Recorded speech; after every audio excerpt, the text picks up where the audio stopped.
अभिवादन स्वीकार करें। रामचंद्र मौर्य का हमारे चैनल में आपका स्वागत है।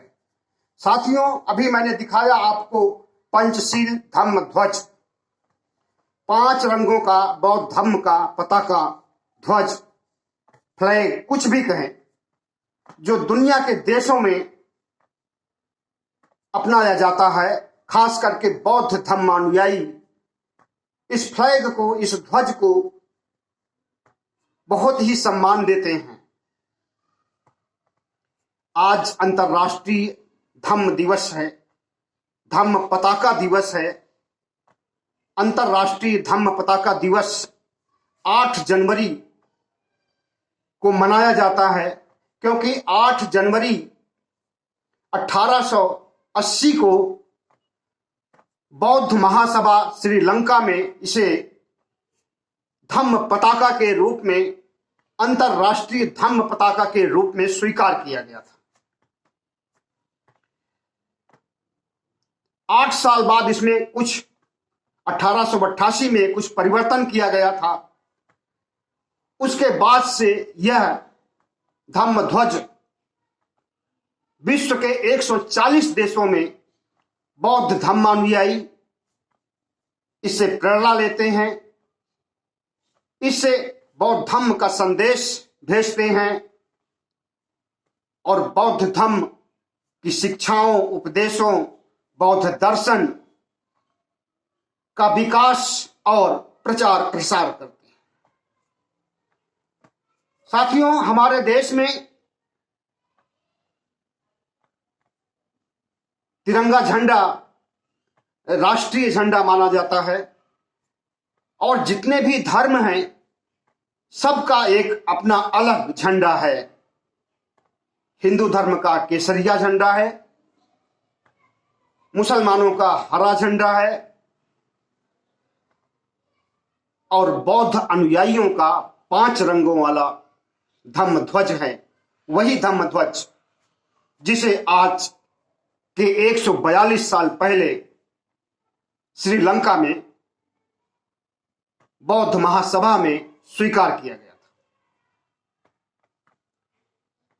साथियों, इस धम्म ध्वज से बहुत बड़ा संदेश जाता है और बौद्ध धर्म के प्रति बहुत सी बातें, बौद्ध दर्शन से संबंधित बहुत से सिद्धांत जुड़े हुए हैं।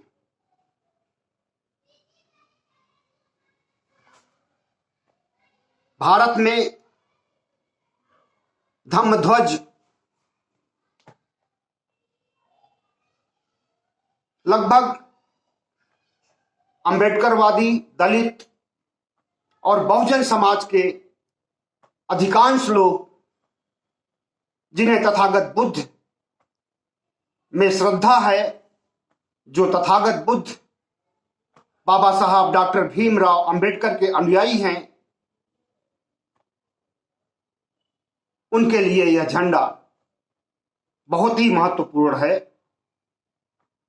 श्रीलंका में 1880 में जो धम्म ध्वज स्वीकार किया गया था, उसे आर.डी. सिन्हा ने तैयार किया था और इसमें 5 रंग रखा गया था। 5 रंग में सबसे पहला नीला रंग है और नीला रंग समुद्र का होता है, आसमान का होता है, कायनात का होता है। दूरदृष्टि और गंभीर चिंतन का प्रतीक होता है नीला रंग। नीले रंग को तथागत बुद्ध ने भी स्वीकार किया था और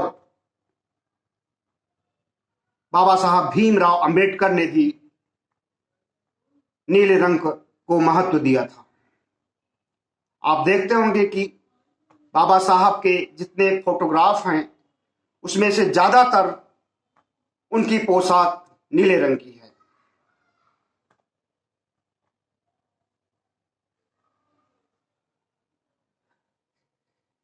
यह पचरंगी झंडा पंचशील के सिद्धांतों को प्रचारित करता है और पंचशील के सिद्धांतों को मानने के लिए संदेश देता है। पंचशील क्या है, इसके बारे में भी जान लीजिए। पहला शील है हिंसा न करना, दूसरा चोरी न करना, तीसरा व्यभिचार न करना, चौथा झूठ न बोलना और पांचवा नशा न करना, शराब न पीना। इसको पाली भाषा में कहा गया है पाणातिपाता विरमणि शिक्षा पदम समादयामि। मतलब हिंसा नहीं करना चाहिए इंसान को, और हिंसा करने से एक सभ्यता खत्म होती है, एक संस्कृति खत्म होती है और एक जीवन खत्म होता है। दूसरा है आदिन्ना दाना वेरमणि शिक्षा पदम समादयामि। चोरी नहीं करना चाहिए। तीसरा कामेषु मिच्छाचारा वेरमणि शिक्षा पदम समादयामि। कामेश मतलब काम वासना से संबंधित विचार को, व्यभिचार को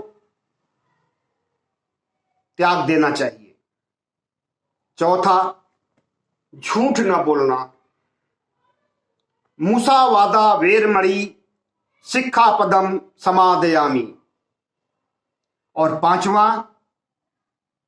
नशा न करना, सुरा मेरे मज्ज पमादठाना वेरमणि शिक्षा पदम समादयामि।